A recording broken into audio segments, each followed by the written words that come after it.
Berdasarkan penelitian pada desa XZY, berikut adalah 6 masalah utama yang teridentifikasi dalam pengelolaan keuangan desa tersebut.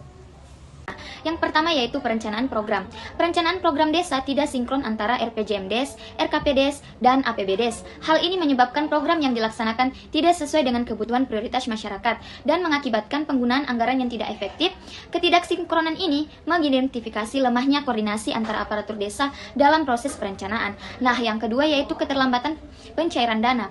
Proses pencairan dana desa atau DD, alokasi dana desa atau ADD, dan PADes, dan bantuan provinsi mengalami keterlambatan. Kondisi ini berdampak pada terganggunya jadwal pelaksanaan program dan kegiatan desa, sehingga pembangunan fisik maupun pemberdayaan masyarakat tidak dapat berjalan optimal sesuai rencana anggaran. Kemudian yang ketiga yaitu ketidaklengkapan bukti transaksi. Banyak transaksi keuangan desa tidak disertai bukti yang lengkap dan valid. Hal ini melanggar prinsip tertib administrasi dan menyulitkan proses audit. Ketidaklengkapan bukti transaksi merupakan indikator lemahnya sistem pengendalian internal dan berpotensi menimbulkan penyimpangan dalam penggunaan anggaran. Yang keempat yaitu keterlambatan penyusunan laporan realisasi.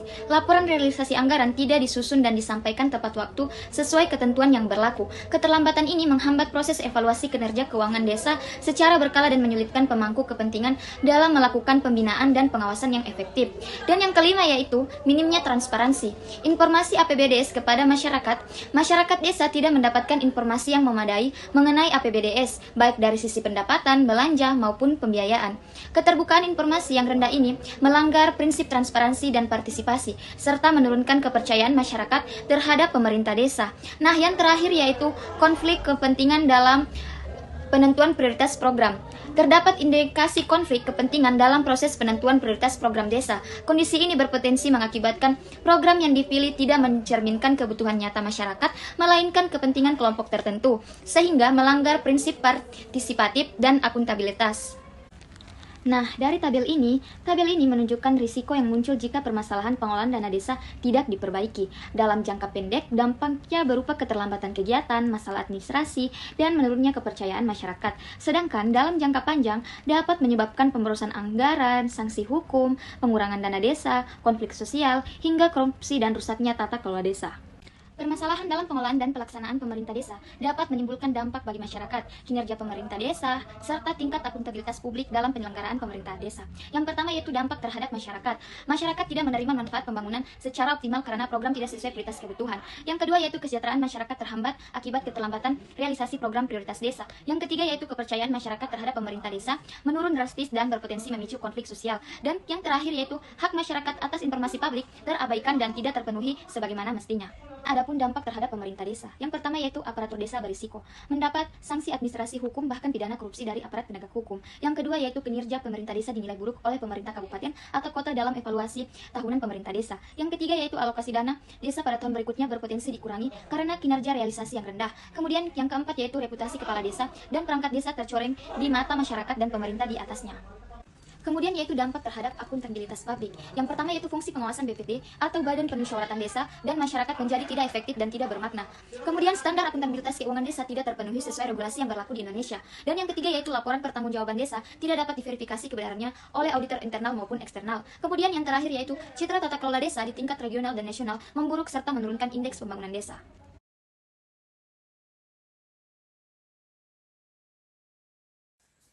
Perkenalkan, saya Sirwilan Kadir dengan NIM 9214242137.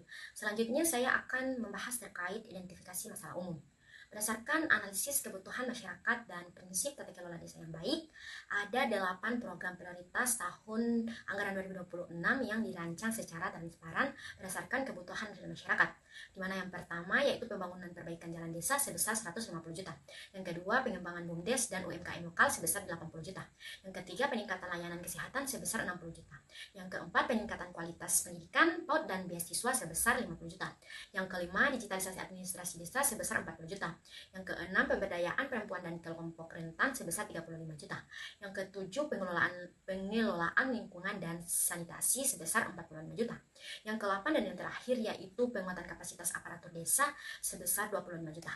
Nah, program ini diprioritaskan untuk memperlancar akses ekonomi, menekan angka stunting melalui layanan kesehatan yang aktif, serta meningkatkan kualitas SDM desa dalam jangka panjang melalui pendidikan. Selain berdasarkan kebutuhan masyarakat, pemilihan program ini juga didasarkan pada manfaat ekonomi dan prinsip tata kelola yang baik, di mana manfaat ekonomi, pengembangan BUMDes menciptakan lapangan kerja dan meningkatkan pendapatan asli desa PADES secara berkelanjutan. Infrastruktur yang baik menurunkan biaya logistik dan meningkatkan nilai jual produk pertanian serta UMKM. Digitalisasi administrasi akan menghemat biaya operasional dan meningkatkan efisiensi pelayanan publik. Prinsip tata kelola di mana program dipilih melalui musyawarah desa yang inklusif untuk memastikan keterwakilan seluruh elemen masyarakat. Penyusunan mengacu pada prioritas nasional penggunaan dana desa sesuai peraturan menteri yang berlaku. Anggaran dialokasikan secara profesional dengan mempertimbangkan kapasitas fiskal desa dan kemanfaatan jangka panjang. Nah, seluruh rencana ini tertuang dalam RPJM Desa, Rencana Pembangunan Jangka Menengah Desa tahun 2022 sampai 2027. RPJM Desa menjadi pedoman utama agar pembangunan desa lebih terarah, berkelanjutan, dan memberikan manfaat optimal bagi masyarakat selama 6 tahun ke depan.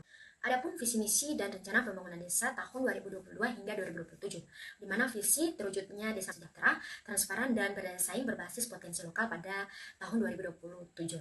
Untuk misi fokus mencakup peningkatan infrastruktur, pengembangan ekonomi lokal, BUMDes dan UMKM, peningkatan kualitas SDM, pendidikan dan kesehatan, mewujudkan tata kelola pemerintahan yang transparan dan akuntabel, serta pengelolaan lingkungan secara lestari. Nah, untuk mencapai visi tersebut, berikut adalah tahapan fokus pembangunan setiap tahunnya, di mana pada tahun 2022 pemetaan potensi dan perencanaan dasar dengan anggaran sebesar 50 juta.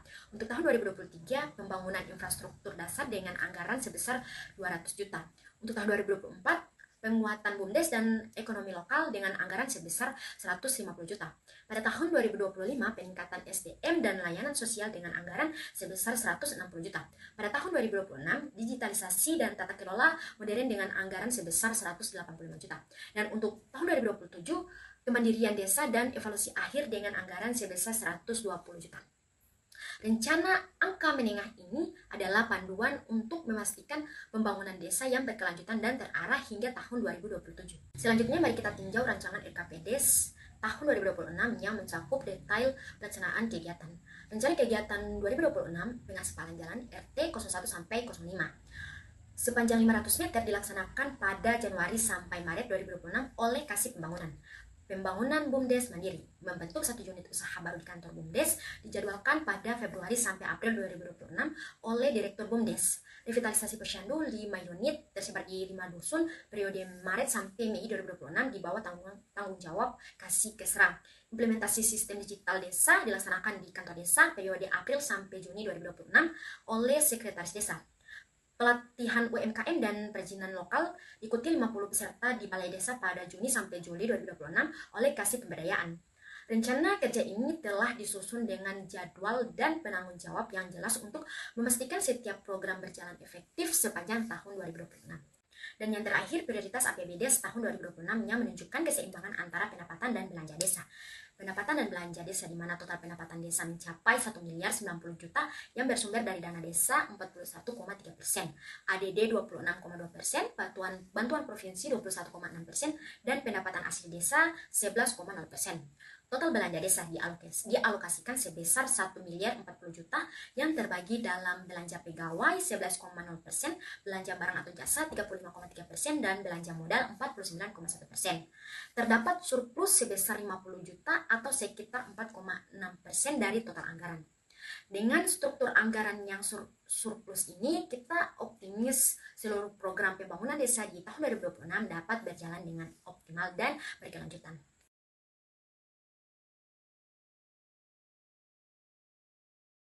Pada slide ini ditampilkan buku kas umum atau BKU sederhana yang digunakan untuk mencatat seluruh transaksi penerimaan dan pengeluaran kas selama bulan Januari 2026. BKU terdiri dari beberapa kolom, yaitu tanggal transaksi, nomor bukti, uraian transaksi, penerimaan pengeluaran, kode rekening, dan saldo kas.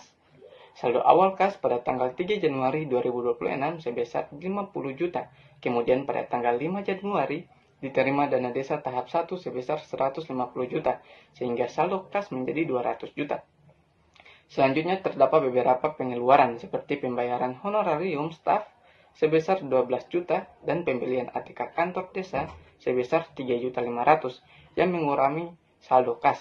Pada tanggal 20 Januari terdapat penerimaan ADD triwulan 1 sebesar 71.250.000 sehingga saldo kas meningkat menjadi 255.750.000. Setelah itu dilakukan pengadaan material jalan sebesar 45 juta sehingga saldo kas berkurang menjadi 210.750.000.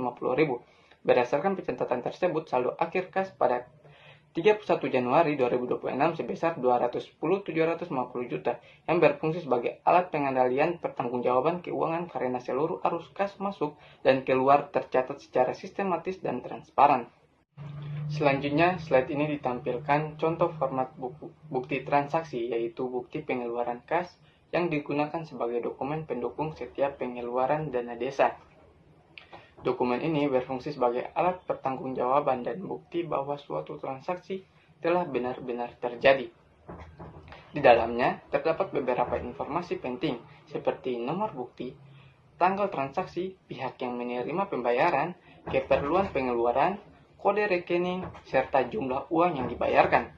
Selain itu, terdapat kolom terbilang untuk menuliskan nominal dalam bentuk huruf dan kolom tanda tangan pihak yang berwenang, yaitu kepala desa dan bendahara desa.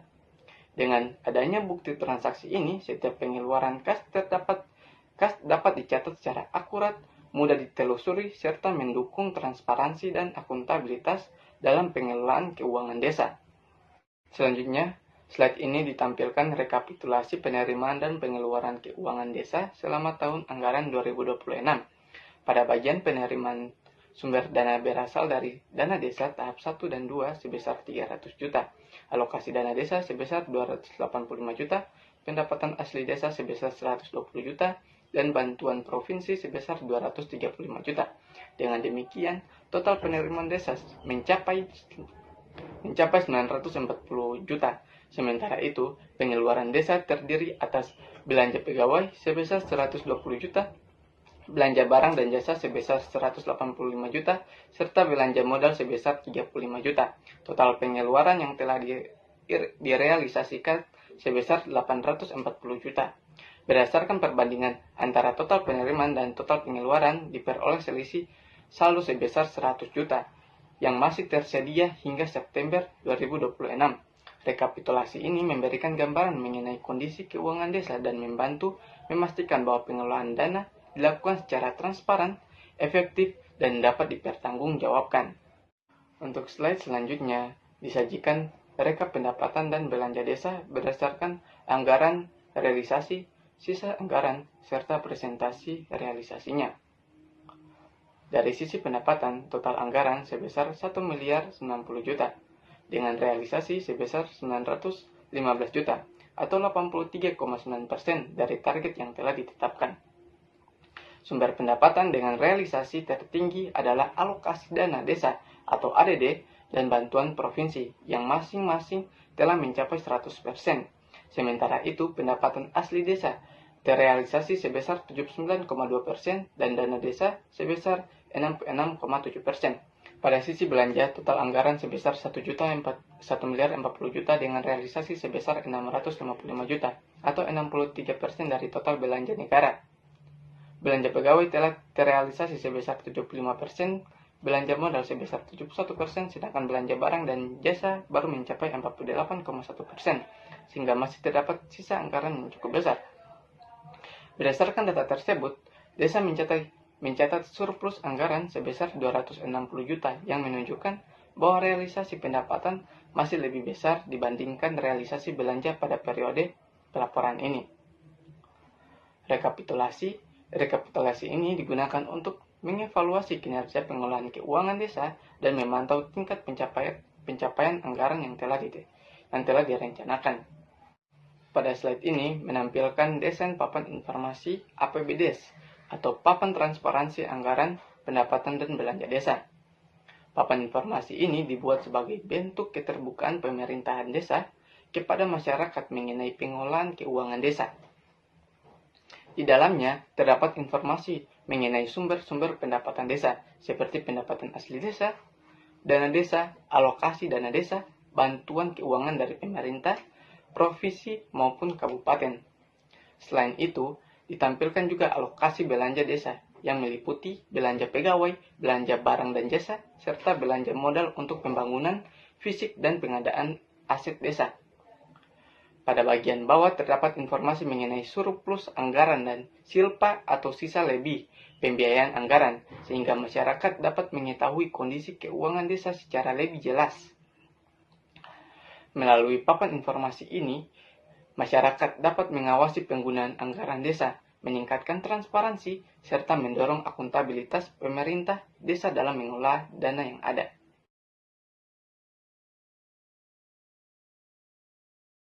Nah, teman-teman, kita bisa lihat pada slide ini adalah tabel klasifikasi 15 transaksi desa. Di sini kami mengelompokkan setiap transaksi ke dalam 3 klasifikasi utama Permendagri berdasarkan Permendagri, yaitu pendapatan, belanja, dan pembiayaan.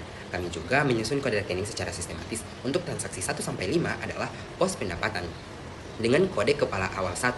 Pos ini menampung aliran dana masuk baik dari dana transfer pusat, daerah maupun pendapatan asli desa atau PADES.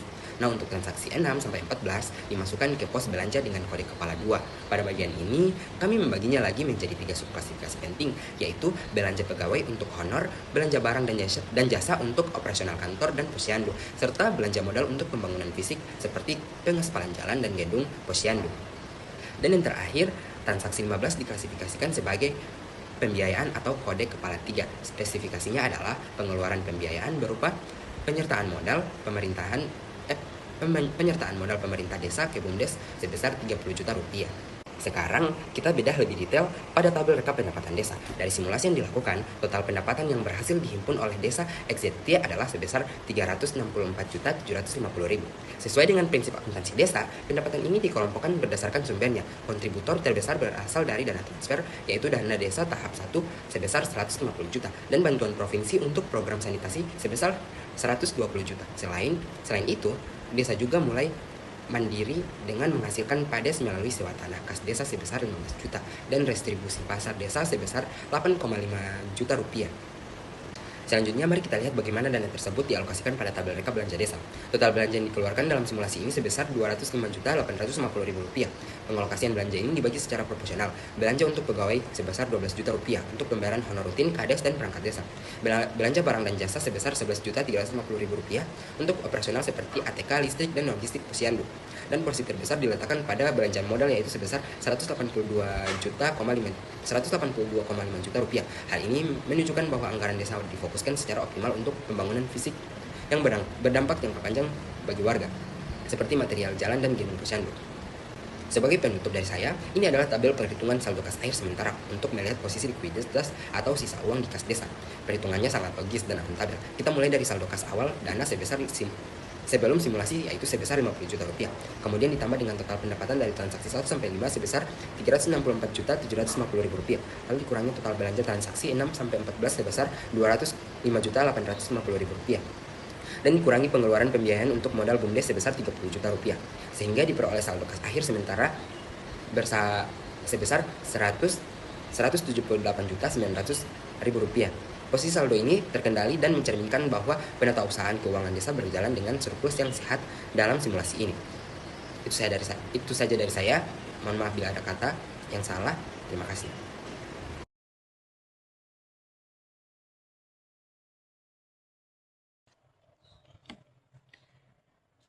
Nah, berikut ada penyusunan solusi dan inovasi. Yang pertama, strategi meningkatkan transparansi, yang dimana transparansi merupakan salah satu prinsip penting dalam penyelenggaraan pemerintahan desa yang baik, di mana keterbukaan informasi dapat meningkatkan kepercayaan masyarakat, serta mendukung pengawasan terhadap penggunaan dana desa.